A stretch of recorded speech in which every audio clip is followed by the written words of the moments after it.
Hai anh em mình lên cho anh em 5 bịch snap nha anh em. Cái size nó là 2 số 0 nè, 3 số 0, 4 số 0 nè, rồi bình Jackson nè, bịch decoy nè, đó 5 bịch nha.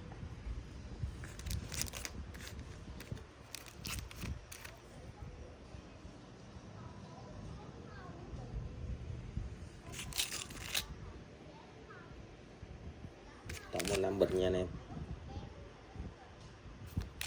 Rồi 5 bịch mình để cho anh em 300 nha. 5 bịch 300 nha anh em.